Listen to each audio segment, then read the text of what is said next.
नमस्कार। आज हमारे पास राजनीति, समाज, अर्थव्यवस्था और हाँ, खेल जगत से भी कई तरह की खबरें हैं, कई स्रोत हैं। जी बिल्कुल। हमारा काम है इनमें से वो ज़रूरी बातें निकालना जो शायद कहीं छूट जाती हैं।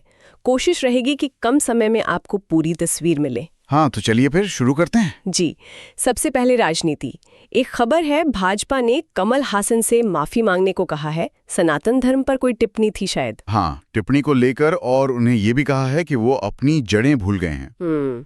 तो ये सिर्फ एक बयान है या इसके पीछे कुछ और भी है, मतलब कोई बड़ी राजनीति? देखिए, अक्सर ऐसा होता है, धर्म और पहचान से जुड़े मुद्दों पर बयान आते हैं, माहौल गर्माता है। ये दिखाता है कि कैसे शब्दों को पकड़कर मुद्दा बना दिया जाता है। सही कहा, ये तो हुई राजनीति की बात। अब थोड़ा समाज की तरफ देखें तो कुछ परेशान करने वाली खबरें भी हैं। हाँ बिल्कुल हैं। गुड़गांव से एक मामला सामने आया है।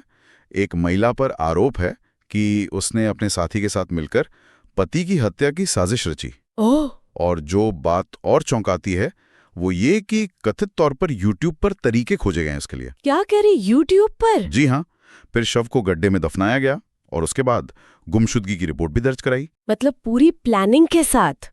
ये तो बहुत ही भयानक है। बिल्कुल।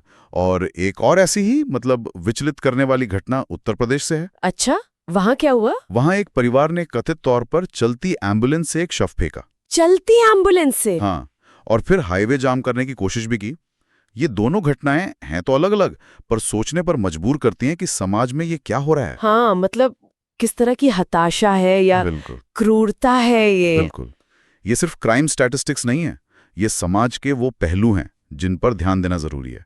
खैर, अब जरा अर्थव्यवस्था की तरफ देखें। हाँ, अर्थव्यवस्था में एक दिलचस्प आंकड़ा है। एक रिपोर्ट आई है, कहती है कि भारत के जो सबसे अमीर 1% लोग हैं ना जी, उनके पास देश की कुल संपत्ति का करीब करीब 60% हिस्सा है। 60%? ये तो बहुत बड़ा आंकड़ा है। हाँ, और ये संपत्ति भी ज्यादातर रियल एस्टेट और सोने में है। अच्छा, पारंपरिक संपत्ति। ये भी एक पैटर्न दिखाता है शायद कि पैसा कहाँ लग रहा है। बिल्कुल। और इसी बीच अंतर्राष्ट्रीय स्तर पर भी कुछ चल रहा है। हाँ, वो अमेरिका ने कुछ टैरिफ बढ़ाए हैं ना जी। उस पर रूस ने प्रतिक्रिया दी है। क्या कहा है रूस ने? रूस का कहना है कि अमेरिका ये मान नहीं पा रहा कि दुनिया में उसका दबदबा वर्चस्व कम हो रहा है। तो ये वैश्विक तनाव की तरफ इशारा है, ट्रेड वॉर जैसी बातें कह सकते हैं। ये शक्ति संतुलन में बदलाव के संकेत हैं। समझ गई। चलिए अब जरा माहौल बदलते हैं, खेल की दुनिया में चलते हैं। हाँ बिल्कुल, खेल में भी काफी कुछ हो रहा है।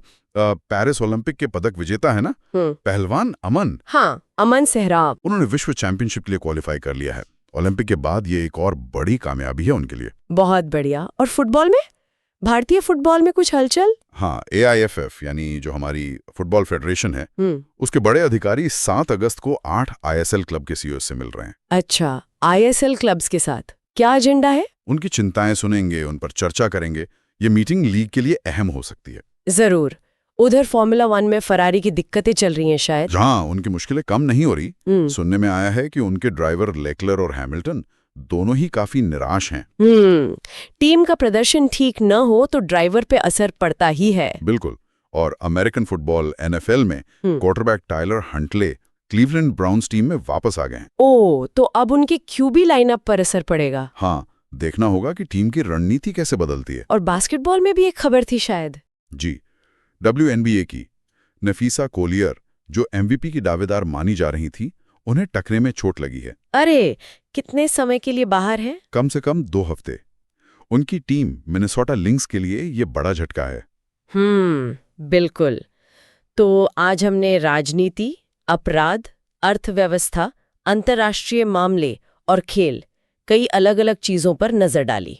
हाँ, और इन सबको एक साथ देखे तो एक बहुत ही मिलीजुली जटिल सी तस्वीर बनती है। सही कह रहे हैं।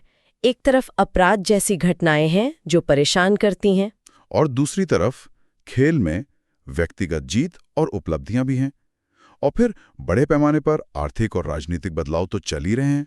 तो सोचने वाली बात यह है कि ये सब कुछ, व्यक्तिगत संघर्ष, सफलताएं और ये बड़े सामाजिक आर्थिक ट्रेंड्स, ये सब एक ही समय में कैसे हो रहा है।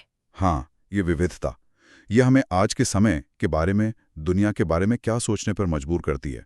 ये एक सवाल है जिस पर शायद हम सबको सोचना चाहिए।